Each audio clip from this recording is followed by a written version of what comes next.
I'm watching Beef. It's the Emmy award winning series on Netflix that Ali Wong stars in. And there was a scene in one of the episodes where her and her husband are getting ready to go somewhere, her and the character she plays.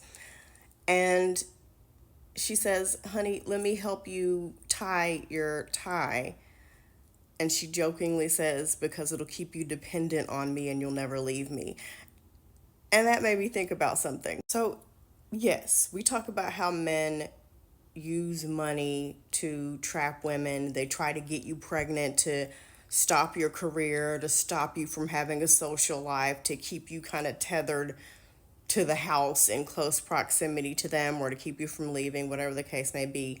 But very rarely do we have honest conversations about the things that we as women do or have done to try to keep a man in our lives. Some women do have children in hopes that it will improve their relationship or keep that man from leaving them. Some women do things for their man because they assume that their man can't get that particular thing anywhere else, and that thing will keep their man coming back to them. Just the simple fact that someone is a pick me is them doing things to keep that man around. And I'm going to say this, and people call me mean and angry all the time. I've said this a million times. I'm just going to own it. It is what it is. This is going to land where it's meant to land. While I myself think that you are a wonderful person, I think you are absolutely amazing. There's no one in the world like you. There are millions of other women on this earth who can do what you're doing, if not something else that you are not doing. I hope that makes sense. And I actually came to this realization several years ago.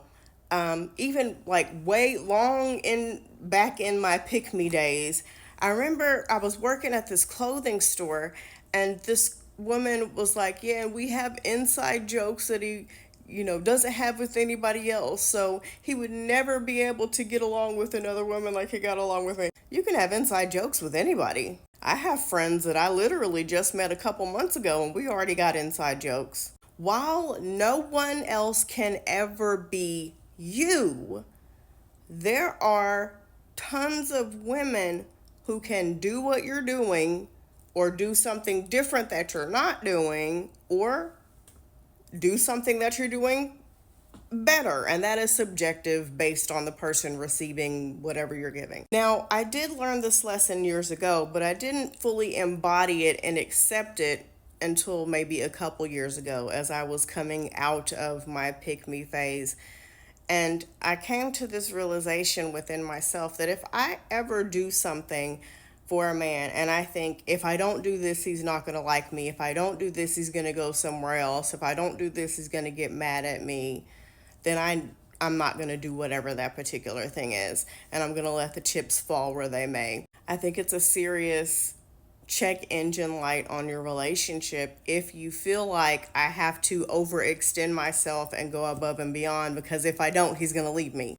Fear is not love. If I am doing things for you because I'm afraid that you're going to leave me, there are many reasons why I'm in that relationship. I really don't necessarily think that love is one of them at that point. You don't want to be alone for whatever reason. You have grown dependent on that man in whatever way that is. The attitude should be, a healthy attitude is, I'm doing things for this man because I love him and I want to do nice things for him because he loves me, and he also, the part we tend to forget and leave out, because he also does nice things for me.